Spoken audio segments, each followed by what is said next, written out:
Sojourno, everybody. Sojourno. Welcome to the Social Hour. We're your hosts. I'm Nathan. I'm Roy. And today we're visiting a very special place. It's a little bit of a secret, but I think it's the best, worst kept secret in Anaheim. Where are we, Roy? We're at Anaheim's favorite speakeasy, the Blind Rabbit. Yes. One of my favorite locations to come and enjoy. It's been here for 10 years now.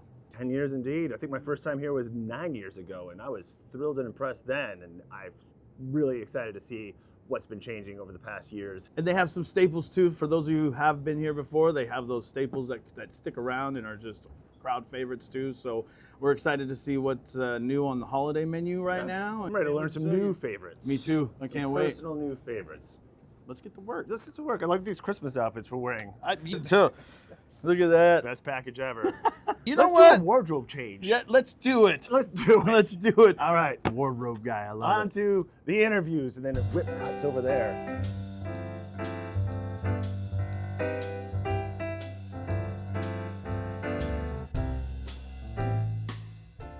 I'm here with Joshua, operating partner, and Jordan, who is a bar manager and master creator. We're here to ask them some questions that you guys might be interested in. No, I'm interested in them, and to have a good time with them. So Let's get into it. Thanks for coming, guys. Yeah, of course. Thanks for having us. Thanks This for place is having us, beautiful. by the way. I haven't been here in so long, and like just seeing all the little changes and all the little details that come around. I remember that those used to be tables down They in did. the booths. Yeah. We used to have a bathtub in the corner. you got rid of the bathtub. We got rid of the bathtub. Yeah. Well, you need the space. Yeah. Yeah. Nobody wanted to sit in it long enough. Yeah. I don't enjoy this side of the bar all too often, so it's different. Welcome to our world. Feels weird, right? I've noticed the same thing as I'm doing this stuff. I'm like, oh, this feels weird. I'm usually back there. This is like my protection zone right here. You know what totally. I mean? Like, yeah. Home court advantage. Right? Yeah. Exactly. Yeah. I'm in Don't do charge of this booze. Be nice to me. Yep. You know? Yeah. Yeah. Your fun is dependent on me right now. Yeah. One of my favorite things about Blind Rabbit is its consistency and the fact that when I come here, I know I'm going to have a really good experience, you know? And that leads into the question I want to ask you is, as an operating partner, how in the heck have you made it this 10 years, by the way? 10 years, everyone. 10 years. Yeah. How have you made it through this 10 years, being that it's been one of the most difficult 10-year spans in industry history, I think? How have you guys done it? What do you guys think is the reason behind that? I just want to hear your opinion on that. I think a big part of it for us was, initially when we opened this place, as far as my involvement for the Blind Rabbit, I was literally just helping with running finances and stuff. I managed our location upstairs, primarily hands-on, which was the iron press. That's a good win right there. Yeah. Made sure the finances were good. Yeah, doing all the math, man. With those cocktails, got to make sense on paper too, right? But anyways, I remember from my perspective, just around 2014 when we first opened, that's when the cocktail scene really started kicking off in this area. You know, you would see headlines in local papers dedicated to our specific craft, saying, move over craft beer, here comes craft cocktails, stuff like that. So I think getting in at the right time was very helpful for us. And then what we were able to do was do very creative stuff. And being some of the first ones to do it, we had a lot of fun. And we were serving cocktails in like plastic bags, like something you would find in Thailand. Yeah. Just like bundled up in a little straw. We called it Drunk Night in Thailand. And it was this wonderful little spicy cocktail, stuff like that. We had the luxury of working with a few guys like Andrew Winters early on in the beginning, who was very creative, and he was able to help us flesh out and create really unique, fresh things. And we got a lot of traction for it. Was he the flaming cocktail guy? He was the flaming cocktail guy. Yeah. I think I remember watching Andrew in a video way back. Yep. It says that on his business card. Flaming cocktail guy. Oh, that was Yeah. the, All right. that was the talk of the town. Everyone, have you seen Blind Rabbit? Yeah. And the next sentence was, have you seen that cocktail that's on fire? Yeah, Like, yeah, oh, yeah, yeah, totally. that's awesome. That's quite the risk for him, considering how large his beard was, too. Yeah, exactly. And the space, I'm looking around at the space like, they lit things on fire in here. This is awesome. Totally. Wow. That's skills. Yeah, definitely. That lends to your guys' skill level, really. Totally. Yeah. So yeah, from there it was just having something interesting to say and to offer, and then customer service. It's always been a high priority, and we've always made sure that we've accommodated our guests' requests, regardless of how extreme they might seem. Sometimes it's important. We want people to feel comfortable. I remember when we first opened this place, my partner Robert would basically say, "Guys, listen, if they want you to order a pizza, we're going to order them a pizza." Like that would be his level of commitment that he wanted to have for our guests, and we've done our best. Now, obviously, that was an arbitrary example. I don't think we've ever had that single request, but it's a good. It's a great luxury Yeah. being in the I'm packing canceling my house. pizza By the order way, now. they're in the packing house in Anaheim. That's a great luxury. You could actually achieve that though too. That's kind of cool. Like, yeah, we'll get you a pizza. Yeah, totally. Yeah, if that's really what they wanted. So we've just always been our best to get to be as accommodating as possible. So that's the I think the real secret behind our success. I mean, that's the lens right along the whole 3 Foot Fantasy. Sojourners, you know all about that. I talk about it a lot, and the customer service is what keeps them coming back. The quality of the food and the quality of the cocktails is very important. Absolutely. But there's a lot of places that have good quality food and good quality cocktails. Not all of them can achieve that service level that you guys do also. That's Absolutely. that complimentary role. Attention to detail of the cocktail is set. You always have a glass. It's full of water. Yep. You're never really waiting to ask for something. It's just sensed, and all of a sudden they're right there Yeah. asking how they can help. And And what you anticipating need. guest needs is a very important part of what we do here. Oh, So- it's noticed. That's yeah, for sure. Thank you. You must notice, yeah. I'm a fan from way back, but I've been a fan for years and years and years.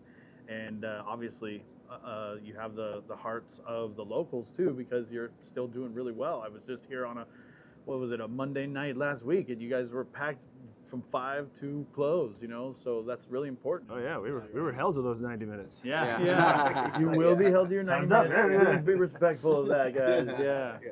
Being on that side of the bar, since I've never actually been a part of it, there's always a question of me being a patron of like, what is the internal script of you as a bartender coming to a patron for service? I feel like touching back on what Josh just mentioned in regards to like anticipating guest needs, that's one of like the most important things that I try and drive with the team.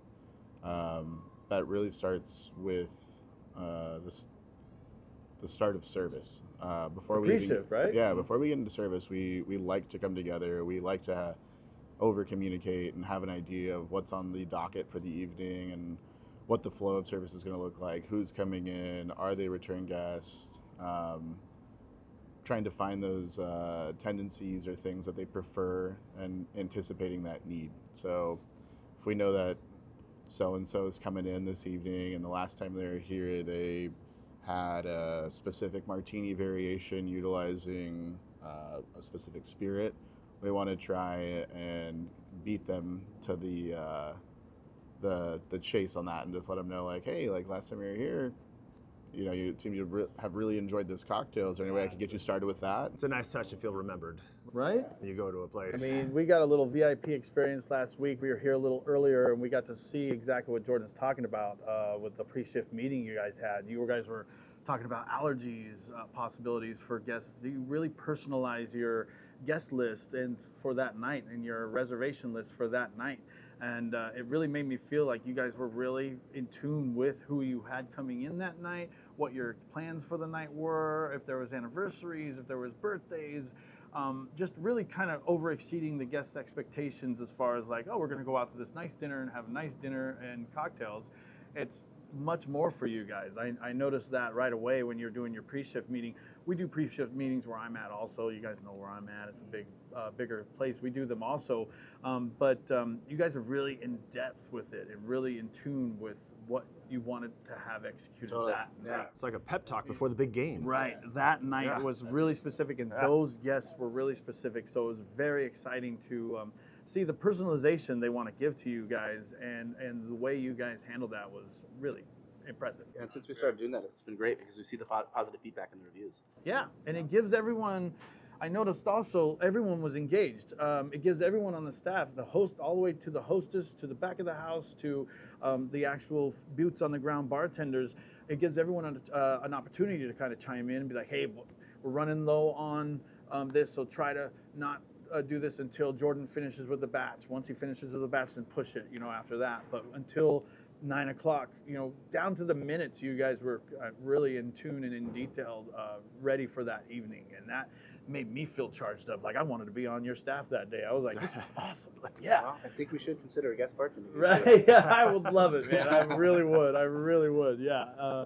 Like I said, impressed. The 10-year thing is just super fun to wax poetic about, but it is also impressive. Not a lot of restaurants make it past their 5-year mark. So to see you guys still pushing the limits and wanting to just kind of impress on a nightly basis is great.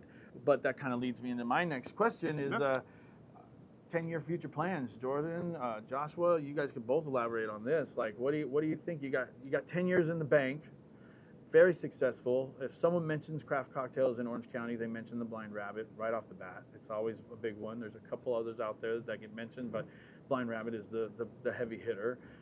What do you guys see for your next 10 years? So one thing that I see is, and this is something that me and Jordan bonded over very quickly in the beginning of our time working together and us building our relationship together. We really want to introduce a little bit more modern techniques. To take us back to the very beginning, the Blind Rabbit, right? We, 2014, here at the Blind Rabbit, we got in with what was hot and what was cool. But even by that point, a lot of the stuff was already 6 to 10 years old. Oh yeah. You were seeing that happening at places like Milk and Honey. Sasha was doing a lot of what we were already doing. Yeah. And it was just getting to this Dead scene. Rabbit, Yeah, all of yeah. New York, Totally, San yeah. Francisco. And they're the ones who kicked everything off for us, right? So it's kind of fun. Like, I feel like word travels much faster these days, and the industry is much bigger, and it's like we've created this bigger highway where we can see what's going on, even in places like Japan and Spain and France, and they're doing wonderful things, and we have much easier access. So I think our goal is we want to be current with what's going on. We have this 1920s charm. You get to step into and escape for about an hour and a half. Which I think is important. It's very important. Right. To But I pay think those we'd be respects remiss to those creators, yeah. to not take advantage of some of the really cool stuff that's happening in the 2020s. Oh yeah, Yeah, there's a lot of fun tools out there now. Yeah. So many fun toys. I mean, the first thing we did is when he wanted to show me what we wanted to do for the direction he wanted to take it. We went up to Thunderbolt. We watched we took a little class with Dave Arnold about the spinzolls. It was a lot of fun. How was that, Jordan? Yeah, so It's a blast. It was really cool to be able to take all of like the passion and drive and years of kind of just learning and get to see it firsthand from the horse's mouth. A lot of times you can lead people to water and give them all the tools, but applying them and moving forward and trying to learn and trial and error of technique is truly like what separates you. We failed a lot of times, but through all of that, like we've managed to figure out everything along the way. And at the end of the day, it's a learning experience. And if you're open to learning and that's what you're pushing yourself to do, then you'll figure it out and you'll get there. Yeah, And the fails are wins too. We were talking a little bit earlier, and you, similar to myself, we go into bars and we kind of like observe everything, right? Joshua was actually blowing you up a little bit and giving you some props, where he's like, we'll go out and he'll just be in his pocketbook just taking notes on things he might want to do in the future, things he's observing and stuff. We kind of live in that world of like, that's interesting. I don't know that. I want to push that limit. And we were talking about, I was making a frame reference of video games, playing the video game on the hardest level first, just because you want to kind of push it. That's what you do. And that's kind of what I think really, and Joshua helps you do that. So with getting those toys and stuff. And definitely a blessing and a curse. Yeah, right. It's difficult to just unplug and go somewhere and like try and enjoy myself. There's no easy mode. I think every bartender at the end of the day, when you go out, like a shot and a beer, a Boilermaker is gonna do it for you. Yeah. But there's always something more going on, and if you're looking for it, you'll find it. And I think that's a really great opportunity that we have. Is there's so many great bars in the surrounding area to go check out. Even if it takes us 30 minutes up the freeway, we end up somewhere in LA, and the programs and what people are doing. Everyone's got a different spirit selection. Everyone has a different emphasis on what they want to put forward to represent themselves as. And I think trying to pick up all those pieces along the way and figure out a way to apply them only makes you and your team better, and it pushes you guys to last another 10 years. Yeah, it's great to do the field trips to learn about other people's signature drinks. Yeah, we call it research. It's Research. learning. Yeah, Let's bar go and to D. school. R&D, yeah. So when you guys do that, you're developing your own signature drinks here. Is it sort of like research to get inspired and ideas of what's already being done? Basically, yeah. It's really interesting being this far along in the industry. There's people with just absolutely incredible palates, and they're able to put together flavor profiles and bring ingredients together that you wouldn't necessarily expect. But at the end of the day, you know, they make sense of it and they balance them. And if you can balance a cocktail, then you're doing something right. Like that's really what I look for. You could have the most extravagant ingredients, and if you don't balance them the right way, then it's all lost and it's for nothing, you know.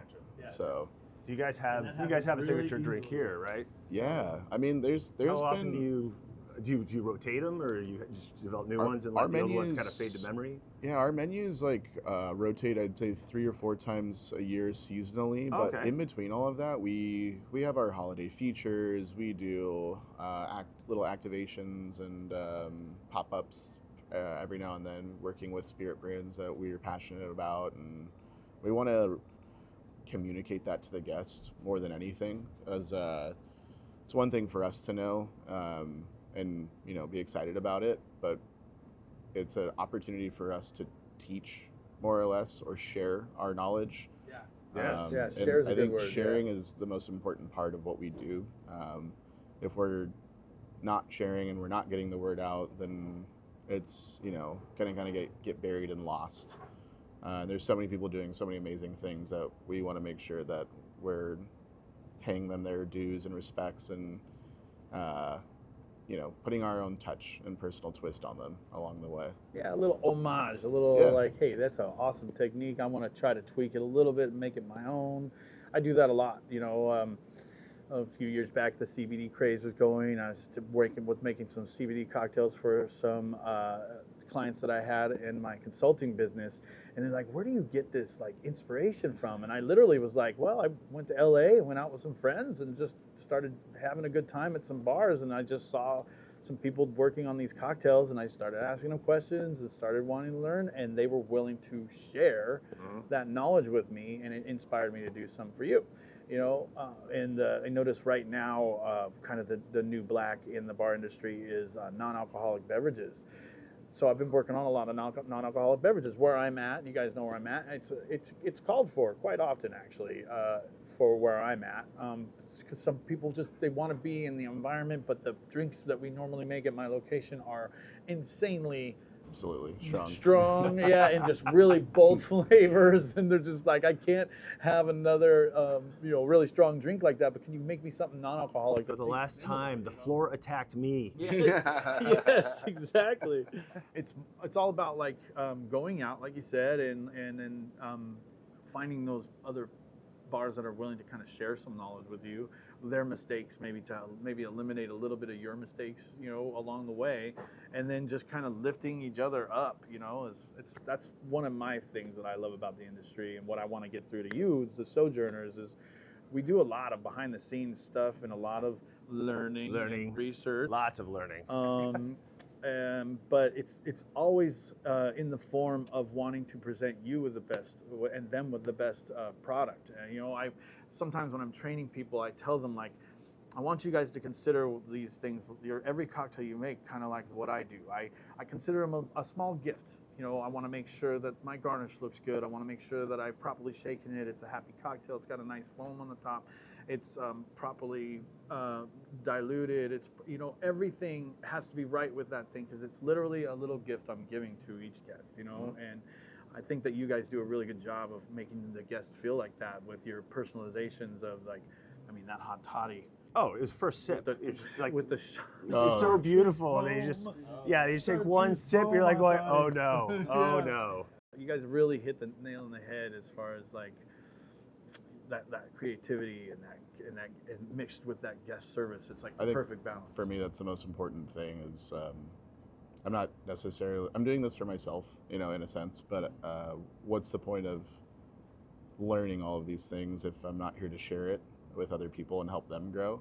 Yeah. I think overall, the position that I am in, I have the ability to take people's passion and help them find their way, and uplift them and get them to realize that what they're doing is really special and important. And you know, I want to maximize their potential, and if there's anything that I can do and to give them those tools to get them there, that's what matters most to me.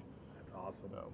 And one thing that I've noticed them do, especially with some of our budding bartenders, is they'll have like these very creative ideas that they want to do so much with the cocktail. Yeah. And it gets exciting, and next thing you know, you kind of get away from it a little bit, and Jordan will kind of grab them, like, whoa, slow them down, kind of get them back to the basics, and then help them get their ideas into the glass, and it creates this like wonderful but simply built thing where all of the flavors end up coming through that they wanted. Yeah, far and they far thought better it was going to be this complex thing, and Jordan just kind of pulls them back for a second and says, "Okay, we could do this, but we were talking earlier about practical service and being able to actually execute that over and over and over again consistently at a high volume pace.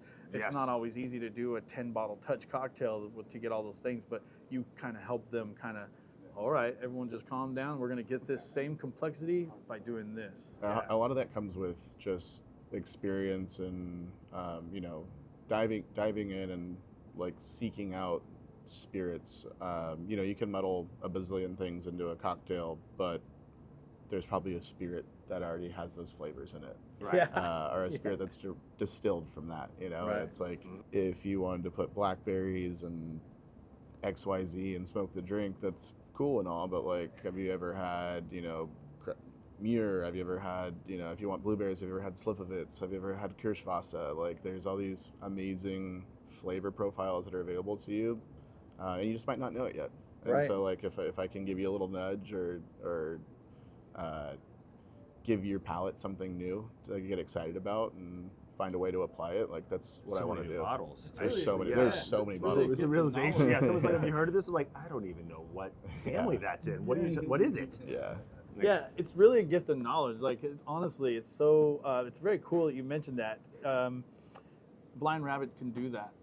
A lot of bartenders, and I know you're out there, guys, that are kind of stuck in that corporate world where they don't get a lot of opportunity to work with those kind of bottles and stuff. So that's another really good way to point out to the guests and you sojourners is they're going to get those really obscure bottles. It's my favorite part of the job. It's great. And give your palate something that you're familiar with, but presented in a different way.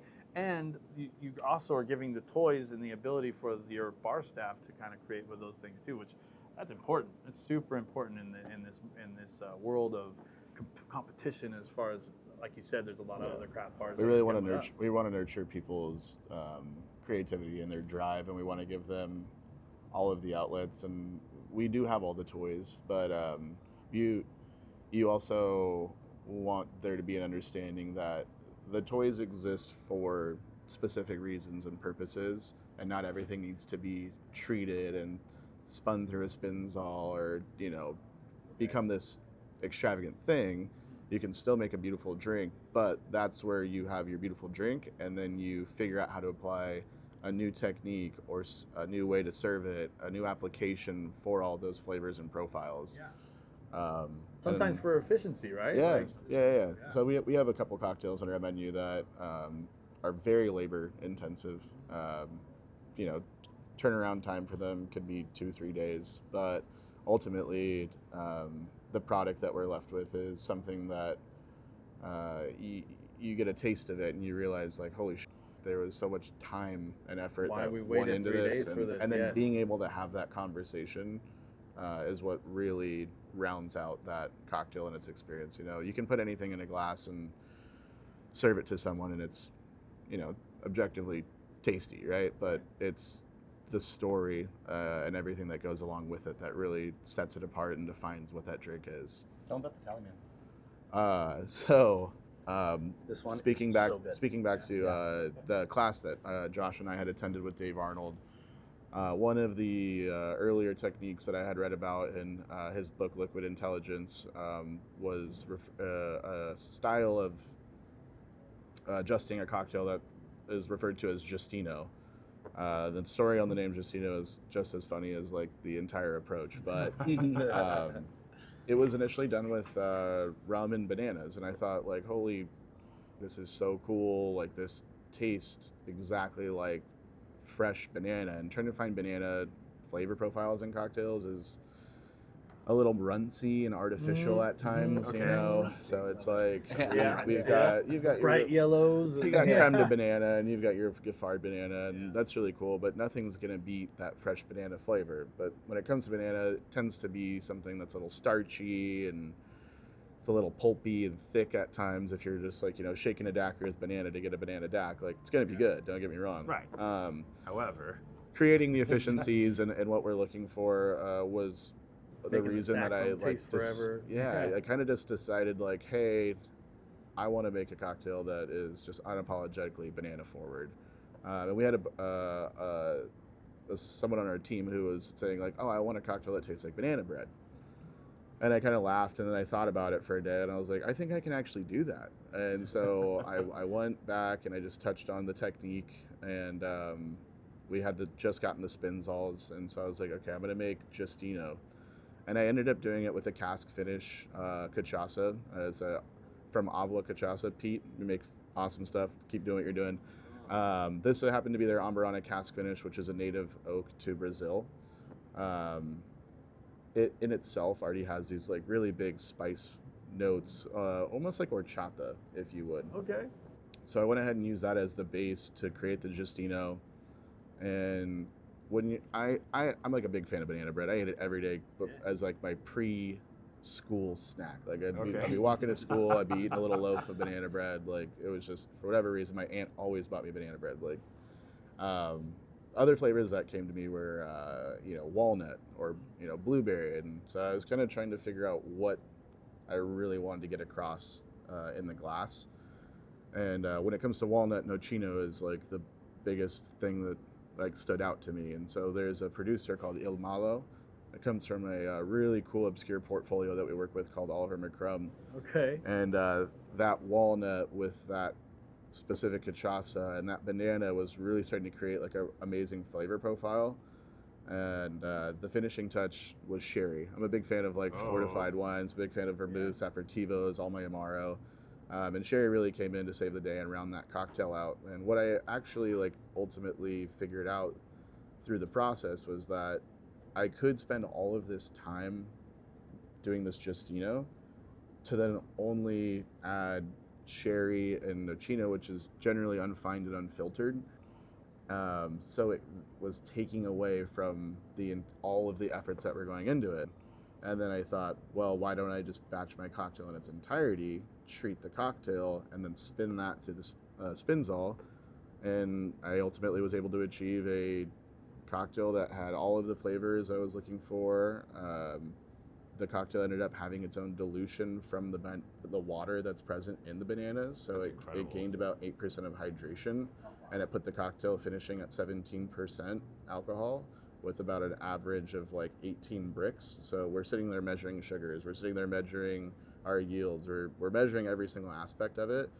And it was just really kind of like that, moment where I did it. Like I did the reading, I applied the technique, I did the trial and error, and now I have something that I'm really like proud of and excited to like share with people. It's like singing me a lullaby right now. That is awesome. It's like you taste it and you're like, holy shit, that worked. Like, feels what? so It's just exciting. like banana bread. We'll make you guys one later. I can't wait. That takes like 3-4 days to make. And that, Sojourners, is why you're going to be at Blind Rabbit sooner than later. That's amazing. I could talk to these guys we could do a whole show. It's true. We got two more fellows we got to talk to. We do. So honestly, guys, thank you so much. That is awesome. I definitely need to try that. I'll pour you one. That's no joke. That is no joke. Sounds like it's behind a safe. We got to get the combination. Yeah. Then another safe door you got to get through. Yeah. Then you got to deactivate the alarm. Yeah. Then turn off the booby traps. I mean, it's a process, right? Yeah, like, It's in Tenacious D. that's so Yeah. dope. Like, it was just like, oh my God, this is awesome, man. This is so good. So yeah, I mean, we have some other people to introduce you to, but it's going to be hard to follow that. But I think Frank No pressure. I think you got this, Frank. Thank you so much for your time, guys. Like seriously, that was inspirational. One for me.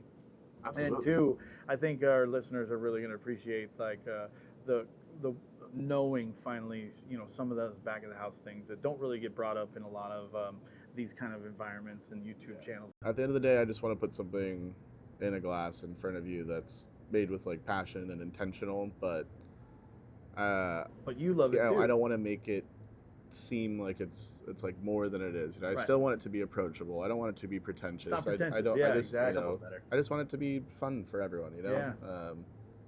I think ultimately that's what I am striving for, is creating a space and a place where you can come in, you can have your vodka soda, and you're not going to be judged. Like, Yeah. we'll get you the coolest vodka that we have. Yeah. Because we got, like, for whatever reason, a bunch of them. I you think know? that kind of put a bad taste in my mouth for the craft bartender movement when it was, oh, we don't serve vodka here. It's like, that's not part of the service industry standard. You know, the service industry standard is like you said, we're going to get you, if you want pizza, we're going to get you pizza. You know, we'll figure it out, something. Oh, you want a cocktail?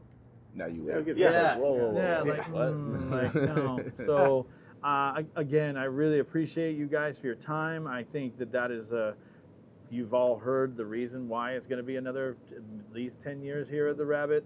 I can't wait to see things keep Yeah, looking developing forward. and keep going. And man, it's really exciting. So, again, thank you for your time. I can't wait to talk to some of the other staff. Bring them in here. Their Get 'em stuff, out, yeah, man. and have a blast with them too. Like, and then get to some more food and some more cocktails. Right. Starting with that banana bread. Oh my I love banana gosh. bread too. Extra walnuts. That's my thing.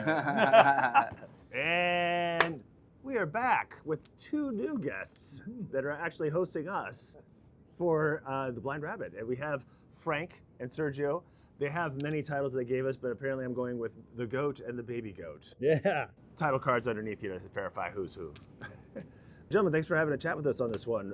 Wanted to ask you guys just about, with your experience here and everything, how has it been with the clientele? Because I know over the last 10 years, it's sort of been this evolution of people showing up and what they're expecting, and then, you know, for a while, no one's allowed to go anywhere, and now that they're back, it's like, how's that? Definitely. I think for me, at least like the time I've been here, I know Frank's was here, left, and now he's back, which we're all super happy for, is more, we definitely get a lot of local first timers, but we also get a lot of out of towners, out of the country first timers. And it's From word of mouth. Yeah, it just baffles me that somehow we don't have that like super regular community that I've worked at other bars that you're like, oh, what's up, Jim? Like, oh, this guy likes a beer and a shot, you know, like, you know them like that, right? Yeah. When people come into here, it's always like, hey, welcome for the first time, right? We always welcome them back, but a lot of the times, like I said, it's out of towners, they just don't have the access to us, and it's unfortunate for them, you know. But yeah, that's at least in my experience what I've had within the last 2.5, almost 3 years that I've worked here. And within the last couple months, I have definitely seen a bigger percentage of people coming back. And it's like, whoa, damn, what's going on, Donna? How you doing? Right? It's like, good to see you again. How's your husband? How's whatever? How the kids? How's your dog? Whatever, right? Because you remember them and they remember you. And they come back for that. So, but I don't know how it was before I was here. So I don't know. It's been pretty similar, but because of our location being next to Disney, having a lot of a lot of travelers, you know, you're not wrong. We do get a lot of people that come in that just find us because they're staying at Disney and they look up, you know, things to do, and you know, one of the places that pop up is the Blind Rabbit. So you know, they come out here, which is always nice. But we also, because of the convention center, we also do get a lot of convention goers, and those are the people we actually see year round, which is wild because They become regulars. they'll go to the convention. Yeah, they become like yearly regulars, and then they'll try to bring a new group of people, or the same group of people come in, and thankfully they have a good time. More importantly, it's because they have a great time, they come back. Just like he said, word of mouth. We get a lot of guests that come in that it's, you know, it's a group of 3 or 4, even a couple. And we always, you know, we'll ask, hey, have you guys been before? And there's always one person that goes, yes, I've been here. Yeah. And it's because of them, or someone told them, like, they come back. And for me, that's a lot more important than having, you know, a Yelp review. You know, like, it's better when it comes from someone said, I had a good time, you guys should go. And Bring in my friends. Yeah, and then bring your friends. And for me, that means a lot better. It's a nice It feeling. means you're because- hitting all it means we did something right. T's, dotting all the I's. Yeah. Even because- like the people that come in like, oh, I saw you on TikTok. It's like, Yeah, Okay, And- so and- I don't know, man. And they saw a TikTok from I get that a lot. from Like, 6 months yeah, ago, years I get ago. that and they're wearing Harry Potter clothes. Yeah. It's like, They go, This wait, isn't- yeah. we're not a Harry Potter bar, but you know, we'll make you a butterbeer Yeah, flavored we'll do drink if something. you need Yeah, it. You know, exactly. like, We'll we got figure you. this out. Yeah. You know, But yeah, the clientele is from my time here has been very consistent of what we do see is, we do get a lot of tours, we get a lot of all that.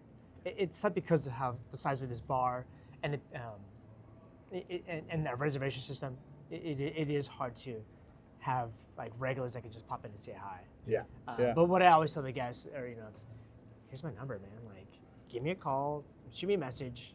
We find if you really want to get in here, There's some squeezes. Come in. yeah, we'll get you in there. We can make space. Nice. Whether it's an hour or 30 minutes. Nice. A quick shot. We'll come in, send you have a on your shot. way. Right? Like, But we'll figure it out. yeah. Nothing's better than seeing a familiar face. Yeah. That helps me a lot when I'm having a tough shift or something, and someone that came in and that and it just makes it that call much it the better. friend zone, man. I love it when I have regulars that come in and it's just like, oh, I have a breathing. This is where I can breathe right here for a Yeah. second. Yeah. I can just look at you guys. Especially- You know what I'm dealing with at the moment. Oh yeah, You bartenders got that use me as a friend zone. deflection all Yeah, the time. yeah, It's like just like, sit in front of my station. Yeah, I'm just like, sit put them there. here. And then that way when people are coming up, it's like, oh, I'm Thank helping. God I'm you sorry. showed up just in Service. time, yeah. Yeah. You're just like so deep where you see your friends and they understand that you're really busy, so that's one or two people less that you have to really worry about. Yeah. They're like, I'll And take they're a just like, shot. Here's a shot. Yeah, Yeah, here's a yeah, shot. You're like, ah, You man. will, Yeah. you will get the worst best service. Yeah. So it'll be like, all right, can you wait another 5 minutes for the? But Mike, but here's a All right, man, I shot. forgot to bring your food in, but here's a shot. Yeah, but it's your exactly. friend, Yeah, Ah. I was defending him, and he was doing a service, and oh my gosh, like every mistake drinker, they probably weren't mistake drinks. And They're there's just like, oh, sometimes- whoopsies, I'm sorry. Yeah. I'm like settled out, ready to go, and a Sometimes- boat lands in front of me. I'm like, oh. Here's another Navy grog, your favorite drink that accidentally someone else didn't want. Yeah, anymore. what about your Oh, no. chances? Oh no, Yeah. I made it wrong. Yeah, Try that's it. Oh, no. that is a awesome perspective there for sure. It's that you just get that one little space at the bar where you just get Yeah. to breathe for a second. And if they're really great, they'll also talk to the people next to you or next to them and like distract them for you. Yeah. And there's like two other people you don't have to worry Oh, about. I have a couple You know? regulars that are like that. That are really perfect. They're like very good at buying me time. Yeah. They'll know if we're like, oh my God, they're so packed, and then he'll just be like, oh, so what do you think? What brings you here to Disneyland? Yeah, You know, exactly. whatever, you know, It's like, just oh, like- it's I'm Yeah. like, you had no desire to talk to these people. You did that totally for me, All and love, I love you all for love. that. You know, Yeah, it's all love. Yeah. Exactly. Yeah, you mentioned conventioners too. Like, I feel like this place is like one of those places that's consistent enough, and we're really kind of focusing on the behind the scenes with this episode, and what really makes you guys tick, and what gives you that 10-year thing, and it's that consistency that really shines through. And conventioneers are really like, they're kind of networking events, right? That's what conventions are.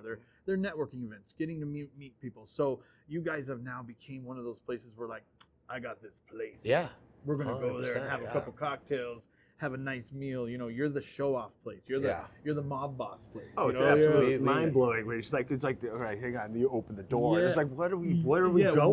what? Yeah, you're blowing people's minds. You gotta hold on. Yeah. you know, it's like You we're know, right here. You know? guys have officially hit that echelon of destinations to go. And when you mentioned conventioneers, we have the same thing coming to our bar. We're in the same kind of area. We got a lot of foot traffic from Disney and from conventions and stuff like that. So like you, it really makes me happy to see those same conventioneers coming in. Like, I've been serving them. Yeah. Now I've been with the company, 24 years. Now I'm serving people's kids Oh my that are in the God. same business as those kids. Like the dads are coming to introduce me. Like, you want to bring your clients to Roy? It's gonna be awesome. He's gonna take care of you. You know, so I mention feel like my that's name, gonna happen yeah. with you guys. During this convention season, sometimes, there'll be a party come in and, sometimes people's flights are delayed or they have an extra day here and they're like, oh, I was here last night for a convention and I came in, I just had to come back without everybody else. Like, I want to experience it by myself. Yeah, you I don't know? want to have to and be it's shaking funny. hands. Exactly. They're just like, oh, I just want to come in, relax, and really experience this, And I think that's the best thing about this place is the experience you get from the moment you walk into that door. Yeah, The outside world does not exist. It's it's insane. escapism at its best. Yeah. You know, you're doing it on the level of what we do with my company is it's just escapism. That's what I try to explain to people, like about happy hours and about things. It's not just to offer a discount. It's to get that person that might be there that just got off of work at 5 and just hasn't quite got home yet and just needs that little time and space to just be in a familiar place that's comfortable for them, to reset their buttons, to go home to their kids or go home to their wives or go home to their husbands or to just reset for a minute in life. I think that through the passage of time, bars have really became that spot, that let me just get a little peace of mind to myself. So that lends to what you're saying is, those conventioneers, they're like, this place is so cool, I want to just come here and experience it for myself, That's awesome. It's a small vacation. Yeah. Just walk in. Real quick. And yeah, we do get a lot of parents that bring in their newly 21-year-olds, which I think is the worst idea. Because every 21-year-old should be going to dive bars. You They ruined it. They need to have the Midori sours. You ruined them for They life. need, It's like we they need refined that your old fashioned palate. with soda water. Yeah. And, but for the most part, yeah, it's very nice to see that they had a good time. They bring their kids, and I was like, man, we're gonna ruin it for you, man. Like, Yeah, it's all downhill from yeah. there. Yeah, good luck. They're gonna go Yeah. to their local dive bar and order old fashioned, and they're gonna be like, "What is this swill?" Like Yeah. this isn't an old fashioned, right? Yeah. Yep. That's a hard first step to start them on. It's coming to the Blind Rabbit for a Yeah. cocktail. That's crazy. Yeah, it's good luck from here. Especially at 21, a lot of times, nobody drinks under 21, right? But when you come in at 21, you're kind of very new to the cocktail scene, or just even the drinking bar scene, right? But a cocktail scene like the Blind Rabbit, a lot of the times when we get 21-year-olds, I'm asking them questions like, "So what do you like?" And they're just, "I don't know. Yeah. How can I help you?" Sometimes Right. those are my Because favorites. they're Like, used to just everything tasting awful, and they feel incredible. It's a and clean then have slate. anything that doesn't taste like alcohol, but it's strong. Like, Mm. you're asking for a unicorn drink. I'll Yeah, try, we'll but do my best. You're Yeah. good. Yeah, you're A lot of booze, a lot of sugar. That's Yeah, what you want. yeah, exactly, And exactly. unfortunately, that's not what we do here. But when it comes to cocktails and especially drinking here, and we change our menus, and people come in and sometimes they read the menu and they don't understand half the ingredients. Sometimes it's okay to ask for things that aren't on the menu, because even if you ask, so maybe we can redirect you to something on the menu. Right? Like, oh, I want something sweet, but I also like bourbon, or I like gin, tequila, whatever it may be. It's like, oh, it's actually this cocktail that's on the menu, right? So even if they're not looking at the menu, it's our job to redirect them and find the perfect cocktail. Anything you guys want to say to the sojourners?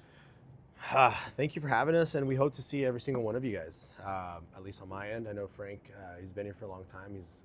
He's a man of few words, but very wise words. The GOAT. So he is the GOAT. The GOAT. Look at him. Not speaking. Just See? Just gonna smile. Enough Yeah, said. the smile says it all, right? There you go. But no, thank you guys. This Thank is you. awesome. Thank you, man. Thank And you. Thanks for having us. Let's keep doing it, man. Yeah, All right, for sounds sure. great.